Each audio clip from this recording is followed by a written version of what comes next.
어느덧 우리 베드로전서 끝부분에 이르렀습니다. 사도 베드로가 이제 자기의 서신을 마감하며 마지막 인사를 하고 있는 곳이 바로 오늘 우리가 읽었던 본문 말씀이죠. 우리 12절 말씀을 함께 같이 읽어보도록 하겠습니다. 12절입니다. 시작. 내가 신실한 형제로 아는 실루아노로 말미암아 너희에게 간단히 써서 권하고 이것이 하나님의 참된 은혜임을 증언하노니 너희는 이 은혜에 굳게 서라. 아멘. 그래서 실루아노는 우리 바울이 2차 전도 여행 떠날 때 바나바랑 헤어지면서 바나바는 마가와 함께 가고 바울은 누구와 함께 갔죠? 실라와 함께 갔죠. 그 실라가 바로 이 실루아노입니다. 근데 이 실루아노가 이제 베드로를 도와서 이 베드로가 보내는 편지, 여러분 지금 우리나라는 문맹률이 거의 0%잖아요. 0%는 아니겠지만 하여튼 글 모르는 사람이 없잖아요. 하지만 이 당시에는 글을 쓸 줄 아는 것은 대단한 기술입니다. 그래서 누구나 다 글을 쓰지는 못했습니다. 그래서 글을 쓸 때 누군가 대피를 하곤 하는데 누가 대피를 했냐면 이 서신을 실루아노가 이제 대피를 했던 거죠. 너에게 내가 사도로서 정말 이제 아마 틀림없이 떠날 날이 멀지 않았음을 느꼈을 겁니다. 그러니까 이 권고를 하겠죠. 그러면서 사도 베드로가 강조하여서 하는 이야기가 이제 하반절에 나오죠. 너희들에게 간단히 써서 권했는데 그 다음이 중요한데요. 그 하반절 말씀 우리 다시 한번 읽어볼까요? 시작. 이것이 하나님의 참된 은혜임을 증언하노니 너희는 이 은혜에 굳게 서라. 여기서 이것은 무엇이겠습니까? 앞에서 썼던 편지의 내용. 이것이 뭐다? 하나님의 참된 은혜다. 증언한다. 이것이 예수 안에서 우리가 얻은 것이 다른 것이 아니라 지금 내가 이때까지 이 베드로전서 이 서신을 통하여서 너희들에게 소개했던 이 내용이야말로 하나님의 뭐다? 참된 은혜다. 여러분 그러면 이제 우리가 좀 큰일 났습니다. 베드로전서 기억나세요? 이것이 너희의 뭐라 그랬는데? 참된 하나님의 은혜라 그랬는데 뭐 읽었더라? 여러분 안 되지요. 우리가 그런 점에 있어서 베드로 사도가 이야기한 이 은혜의 핵심이 무엇인지 다시 한번 우리가 이 베드로 서신을 마무리하면서 마음속에 잘 새기며 여러분은 참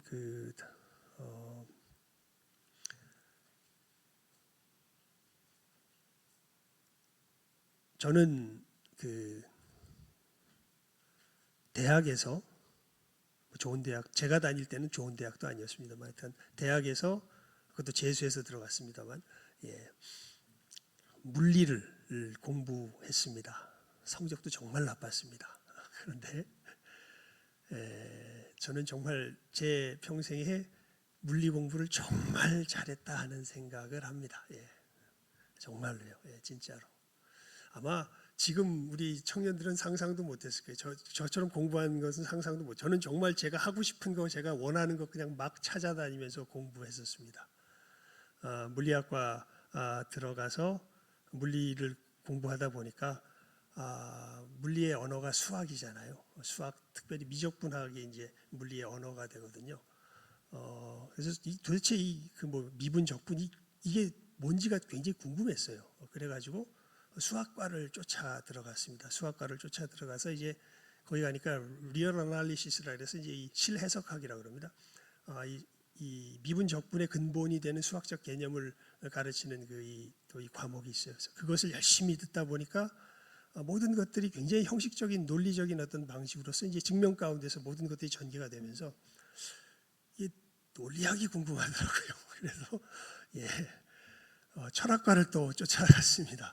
철학과를 쫓아가서 이제 그 형식 논리학과 이 논리학에 대해서 이제 이렇게 쭉 공부를 하고 그러다 보니까 물리학 들어가가지고 수학과 갔다가 또 이제 철학과 갔다가 이러면서 막 헤매면서 공부를 하면서 성적은 별로 안 좋고 그러면서도 그렇게 공부를 하면서 나름대로 정말 내가 궁금했던 것을 마음껏 탐구했던 시절이 제가 대학을 다녔던 시절이었습니다. 그러니까 참 어떻게 보면 철없는 짓이죠. 요즘 그 먹을 거 어떻게 그러니까 은사인지 멍청한 건지 그것에 대한 별 생각이 없이 그냥 궁금한 것을 막 쫓아다녔었습니다.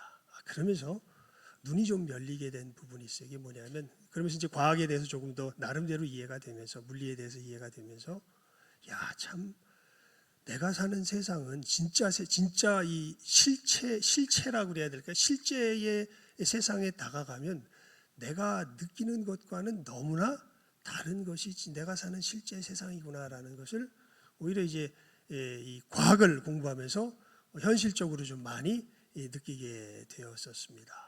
요즘은 이렇게 공부하는 사람은 없겠죠. 다들 이제 대학 나오면 뭐 생각하기 바빠요, 다들. 우리나라 지금 보니까 1등부터 가장 공부 잘하는 애들 가장 지원율이 센 학교 보니까 전부가 다 의대더라고요. 옛날에는 공대가 몇 개, 서울 공대 몇 개가 서울대학교에 뭐 공대 이런 게 몇 개가 있었는데 이젠 아예 없대요.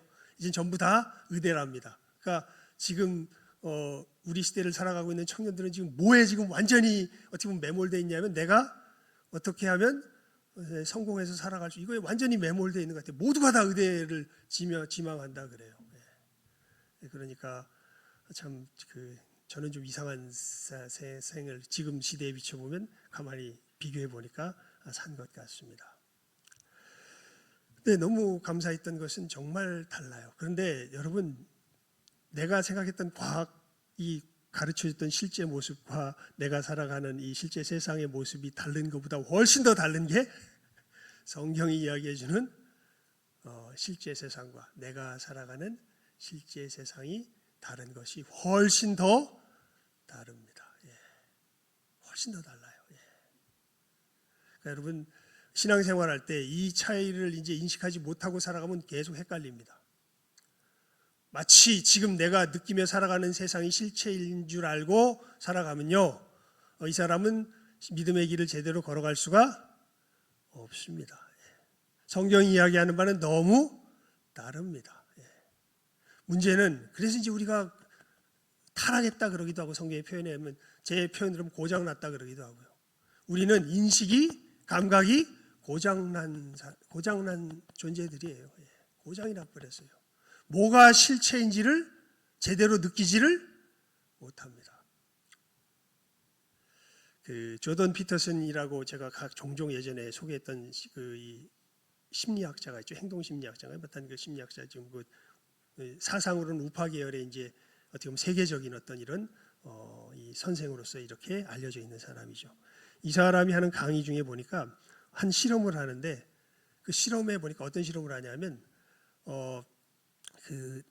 농구공을 2개를 주고 남자 여자를 섞어 놓고서 남자는 남자에게 여자는 여자에게 이렇게 패스를 하도록 그렇게 하는 것을 보여주면서 이제 사람들에게 이제 동영상을 보여주면서 헤아려 보라는 거예요. 숫자를 세 보라는 거예요. 남자가 패스를 몇 번 했는지, 남자는 남자에게, 여자는 여자에게 패스를 몇 번 했는지 헤아려 보라는 이 숙제를 줘놓고서 이제 그 동영상을 가만히 보면 거기에 갑자기 이 고릴라 가면을 쓴 사람이 등장해가지고 왔다 갔다 합니다. 그리고 나서 이제 그 동영상 화면이 딱 지나간 다음에 물어봐요. 이제 사람들에게 몇 번 패스했느냐를 물어보는 게 아니라 이 고릴라 가면 쓴 사람이 지금 이 비디오 장면 속에서 나왔는데 여러분 고릴라 가면 쓴 사람 봤냐고. 본 사람이 있을까요? 없을까요? 거의 없습니다. 뭐에 정신이 팔려가지고 패스 몇 번 했는가 거기에 정신이 팔려가지고 누가 나왔는지 안 나왔는지 고릴라가 나왔는지 안 나왔는지를 아예 인식을 못합니다. 그게 누구예요? 그게 우리예요. 여러분 이 참 나이가 들어서 또 심해지는 것 같은데요. 나이가 어렸을 때는 보이는 대로 볼 수 있습니다. 조금. 그래도 이것도 조금 불완전하긴 하지만 그래도 나이가 어릴 때는요. 보이는 대로 볼 수 있어요. 그런데 나이가 들면 들수록 어떻게 보는 줄 아세요? 어떻게 볼까요? 내가 보고 싶은 대로 봅니다. 내가 보고 싶은 대로 봐요. 이제 그것을 잘 드러내주는 실험이 그 실험인 거죠. 그냥 뭘 헤아리게 바뀌어가지고 패스 몇 번 했는가를 헤아리게 바뀌어가지고 거기에 너무도 이질적인 고릴라 가면을 쓴 사람이 나가지고 막 이렇게 활개를 치는데 이걸 전혀 인식을 아예 못해요. 그만큼 우리가 인식하고 살아가는 우리의 인식 능력은요, 이게 참 처참합니다. 그래서 우리가 예전 찬송가로 말하면 344장이죠. 아시지요? 이 눈에 아무 증거 아니 배워도, 이 귀에 아무 소리 아니 들려도. 그러니까 우리가 너무 고장나 있기 때문에 우리가 제대로 살려면 무엇을 의지해서 살아가야 돼요? 하나님의 말씀을 의지해서 살아가야 돼요. 말씀이 말하면 그게 진짜 그게 믿음에서 믿음으로 말미암아 우리 눈이 열리게 되고, 믿음으로 말미암아 우리 귀가 열리게 되고, 우리 마음과 생각이 어떻게 돼요? 열리게 돼요. 여러분, 우리가 세상을 제대로 인식하려면요, 믿음이 먼저입니다. 여러분의 인식이 먼저가 아니에요. 그러면 속아요. 내가 인식 따라가면 속아요. 인식이 바뀌어야 돼요. 무엇으로 말미암아? 믿음으로 말미암아. 말씀으로 말미암아 인식이 바뀌어야 됩니다. 진짜 봐야 될 것이 무엇인지를 제대로 볼 수 있도록 우리 눈이 새로워져야 돼요. 그래서 여러분, 예수님께서 행하신 많은 이적 중에 여러 번 기록되는 것이 예수님께서 누구의 눈을 뜨게 하세요? 소경의 눈을 뜨게 하시잖아요. 그 소경이 그냥 예수님은 안가우사 밥 굶어 죽게 하시려는 분인가 보다, 이게 아니잖아요. 예수님은 우리의 못을 뜨게 하시는 분이다. 우리의 어두워진 눈을 뭐하게 하시는 분이다. 뜨게 하시는 분이다라는 거죠. 그런 의미에서 우리가 하나님의 말씀 앞에 나올 때 이러한 분명한 전망을 가지고서 하나님 앞에 바르게 서서 나와야 하겠죠. 그러면서 사도 베드로가 이야기하는 지금 마지막 끝이사람서 내가 여태까지 쓴 것이 이게 참된 은혜다라고 할 때 참된 은혜의 핵심 두 가지를 크게 우리가 요약해서 바라보면요. 먼저 첫 번째는 베드로전서 2장 9절을 한번 보여주겠습니까? 베드로전서 2장 9절입니다. 여러분이 펴도 되고 화면에 베드로전서 2장 9절입니다. 우리 함께 읽어봅니다. 시작하면 읽습니다. 시작. 그러나 너희는 택하신 족속이요 왕같은 제사장들이요 거룩한 나라요 그의 소유가 된 백성이니 이는 너희를 어두운 데서 불러내어 그의 기이한 빛에 들어가게 하신 이의 아름다운 덕을 선포하게 하려 하심이라. 아멘. 여기 보면 사도 베드로가 분명히 이야기해요. 너희를 어디에서 불러내서, 어두운 데서 불러내서 어디에 들어가게 하셨다? 그의 기이한 빛에 들어가게 하셨다. 그러니까 여러분, 우리가 구원받았다는 것은 어디서 나와서, 어두움에서 나와서 어디에 들어가는 거예요? 빛에 들어가는 거예요. 무엇이 어두움입니까? 이건 뭐 베드로 사도뿐만 아니라 성경 모든 곳이 이야기하죠. 아직 창세기부터 요한계시록까지 이야기합니다. 무엇이 어두움입니까? 사단의 권세가 어두움이죠. 여러분, 우리 지난 주일날 기억을 하시면 감사하고 못하셔도 감사하고 우리 사단의 권세의 핵심이 뭐라 그랬는지 아세요? 사단의 권세의 핵심이 무엇입니까? 자기가 하나님 되는 거. 그러니까 무슨 뭐 잔인하다, 뭐 살인을 저지른다, 거짓말한다, 뭐 이런 식의 어떤 여러 행동들이 물론 사단적인 것이 맞긴 한데, 진짜 사단적인 것의 최고 핵심은 사실은 어떤 그렇게 드러나는 행동에 있다기보다는요, 그 마음 속에 태도에 있습니다. 자기가 무엇이 되려고 하는 것, 하나님이 되려고 하는 것.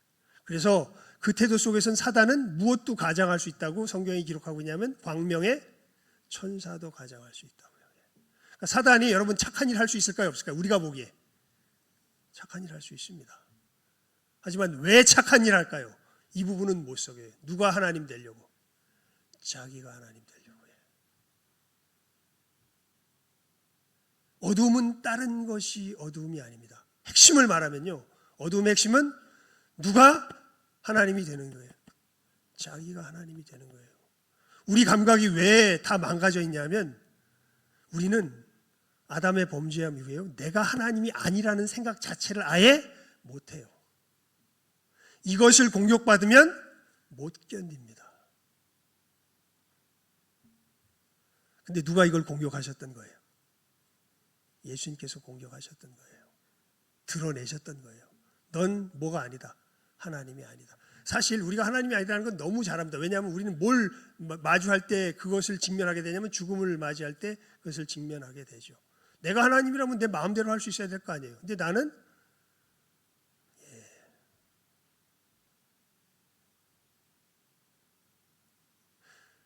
전 정말 저희 아버님을 뵈면서 이것을 많이 느낍니다.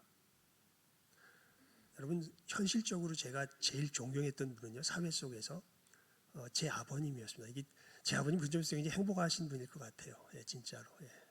다른 사람 잘 모르겠고 나는 누구를 제일 존경했냐면 제 아버님을 제일 존경했어요. 예. 물론 신앙은 잘 없고 지금에야 이제 겨우 조금 신앙을 가지고 계시긴 하시지만 아버님을 제일 존경했습니다. 그런데 그 존경스러웠던 아버님이 지금은 어린 아이가, 갓난 아기가 오줌과 이것을 못 가리듯이 잘 못 가리세요. 예. 자기도 아는데 조절이 안 돼요. 예. 참 그래서 늘 그 당혹스러운 모습을 하는 걸 보면 제가 어찌 할 바를 잘 모르겠어요. 예. 그런 모습을 보고 있으면 참 그러시구나. 여러분, 자기 몸도 누구 게 아니에요. 내 몸도 누구 게 아니에요. 내 게 아니에요. 예. 그런데 내가 하나님이라고 생각하고 살아가는 게 우리들이거든요. 여러분, 예수님께서 우리를 건져주셨습니다. 어두운 가운데서 어떻게 해서 끄집어 내셔서 어디에 들어가게 하신 거예요? 빛에 들어가게 하신 거예요. 하나님은 누구시지? 하나님은 예수님을 보내주신 그분이 하나님이시지.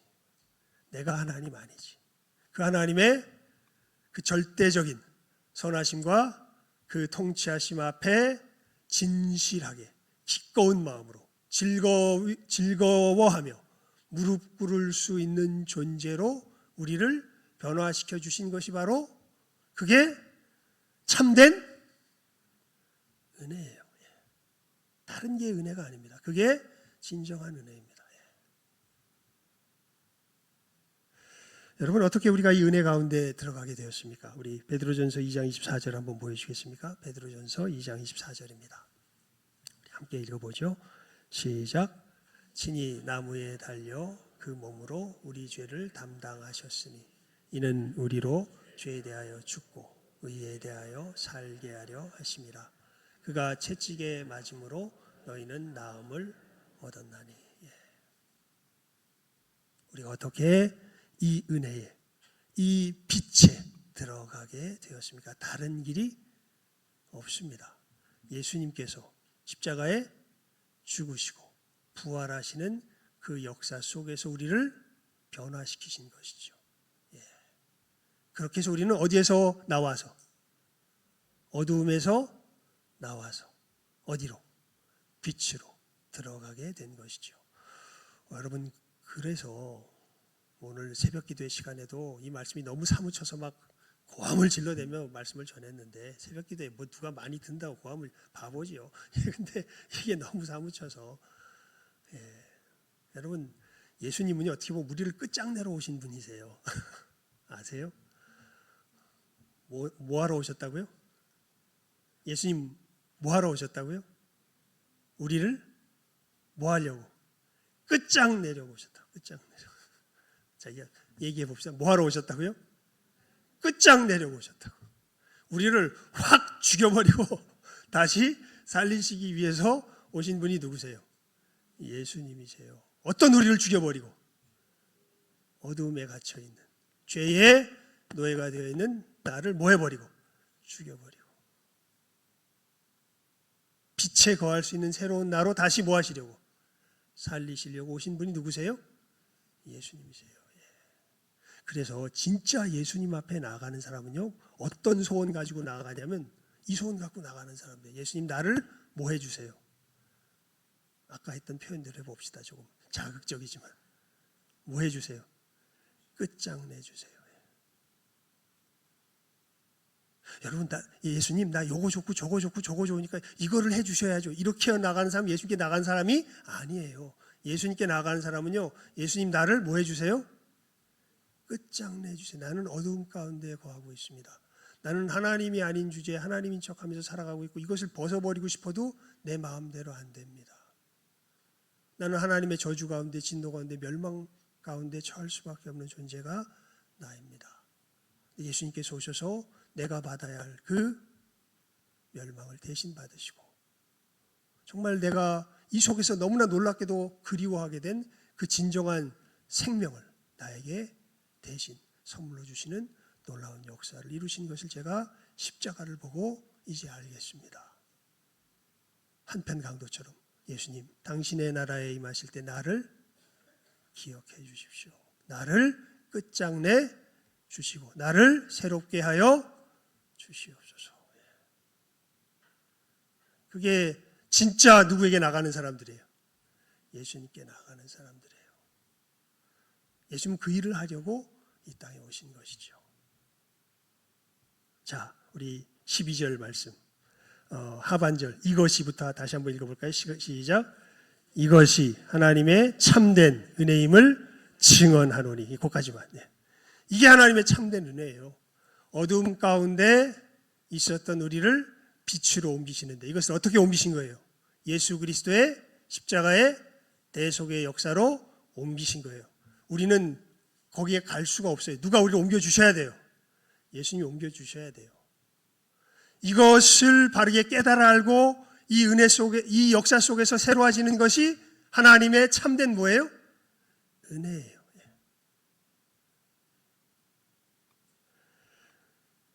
이것이 참된 은혜임을 증언하노니. 자, 그 다음입니다. 함께 읽습니다. 시작. 너희는 이 은혜에 굳게 서라. 여러분, 이 은혜에 굳게 서게 되면 이 사람은 어떤 모습으로 나타날까요? 베드로 전서를 읽으면서요, 계속해서 반복되며 나타나는 주제가 있습니다. 이게 뭐냐 하면 뭘까요? 고난입니다. 그것도 뭘 하다가 당하는 고난, 선을 행하다가 당하는 고난. 우리 5장 1절 한번 읽어볼까요? 5장 펴놨으니까 제일 찾기 쉬운 대로 일단 생각난 데가 거긴데 5장 1절입니다. 우리 함께 읽어봅니다. 시작. 너희 중 장로들에게 고난하노니 나는 함께 장로된 자요 그리스도의 고난의 증인이요 나타날 영광에 참여할 자니라. 아멘. 5장 9절도 읽어봅니다. 시작. 너희는 믿음을 굳건하게 하여 그를 대적하라. 이는 세상에 있는 너희 형제들도 동일한 고난을 당하는 줄 알미라. 10절까지요. 모든 은혜의 하나님 곧 그리스도 안에서 너희를 부르사 자기의 영원한 영광에 들어가게 하신 이가 잠깐 고난을 당한 너희를 친히 온전하게 하시며 굳건하게 하시며 강하게 하시며 터를 견고하게 하시리라. 아멘. 놀랍게도 이 은혜에 굳게 거하는 사람은 어떤 특징이 나타나냐면 선을 행하는 가운데 뭘 당하게 돼요? 고난을 당하게 돼요. 왜냐하면 사실 이 역사로 우리가 새로워졌기 때문에. 무슨 얘기냐면 예수님의 우리를, 이 어두움 가운데 있는 우리를 빛으로 불러내신 주의 역사가 진행되는 사람들에게 나타나는 특징이 뭐예요? 선을 행하는데 뭘 당하는 거예요? 고난을 당하는 거예요. 그래서 그게 나타나면 와, 저 사람에게는 누구의 일이 나타나는구나. 예수님의 일이 나타나는구나. 우리 오늘 뭐라고 인사했습니까? 우리는 세상의 빛입니다. 이건 뭐 우리들이 비치고 싶어서 비친 게 아니라 그냥 누가 빛이라 그러신 거예요. 예수님이 빛이라 그러신 거예요. 예. 왜요? 진짜 예수님의 제자들은 누구를 쫓아가기 때문에? 예수님을 쫓아가기 때문에. 그래서 이 은혜에 굳게 서라. 이 얘기는 우리 그냥 마지막으로 정리하는 의미에서 한번 봅시다. 베드로전서 3장 17절 말씀 함께 봅니다. 베드로전서 3장 17절입니다. 시작하면 읽습니다. 시작.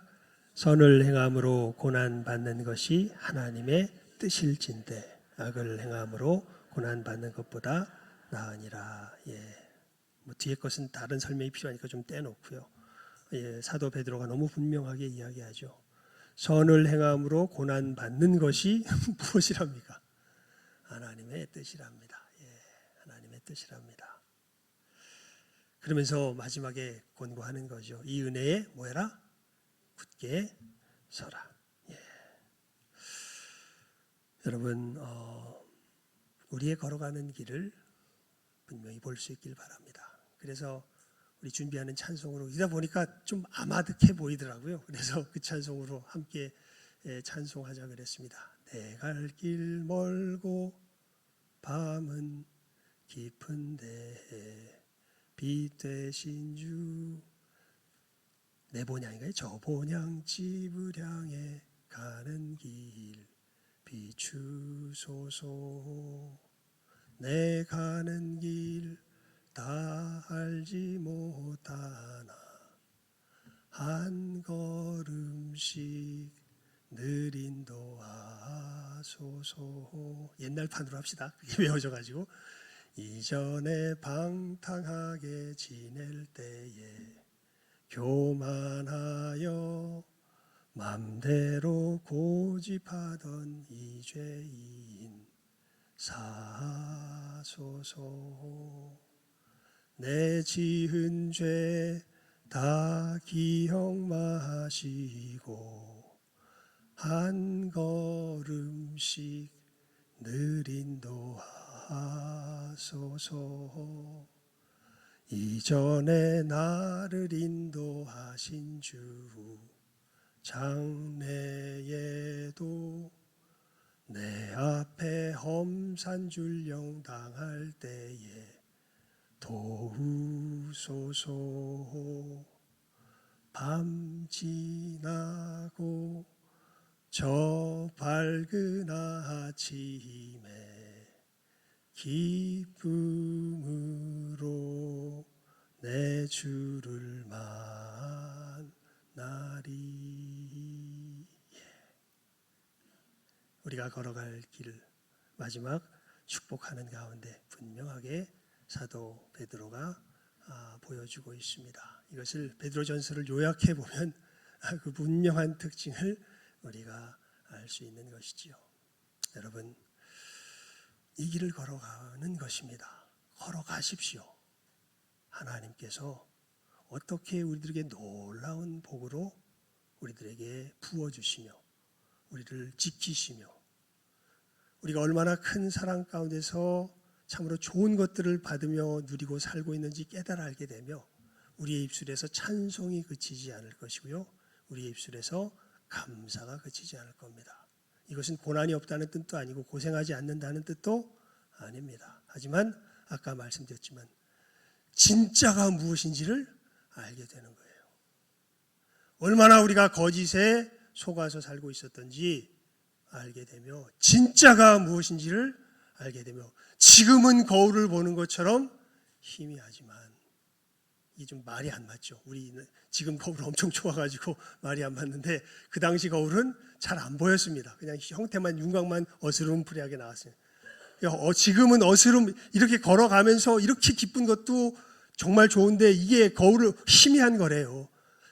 여러분 이 걸음을 제대로 걸어가면요 점점 더 뚜렷해집니다.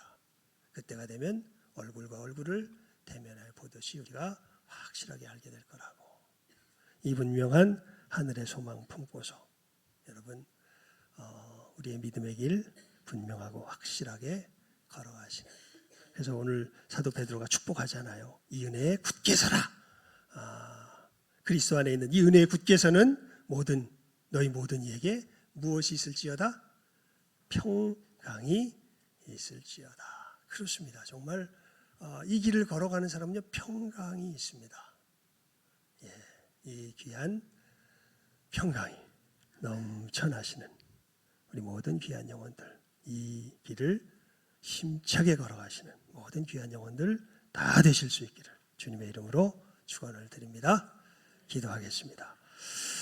하나님 아버지 감사합니다. 사도 베드로의 또 귀한 축복과 마지막 번거를 통하여서 우리들이 걸어가는 믿음의 길, 주님께서 주신 생명이 무엇인지 다시 한번 분명하게 보게 하여 주신 것 감사드리옵나이다. 아버지 하나님, 이 시간 함께하는 우리 모든 귀한 영혼들 정말 하나님의 참된 은혜를 깨달아 알게 하여 주시고 이 은혜에 굳게 서서 주님께서 이 땅에서도 이미 베풀어 주시는 놀라운 평강을 맛보며 살아가는 이 시간 함께하는 우리 모든 귀한 영혼들 다 되게 하여 주시옵소서. 모든 것 예수님 이름으로 기도드리옵나이다. 아멘. 우리 찬송 458장 부르시면서 준비한 예물 드리도록 하겠습니다.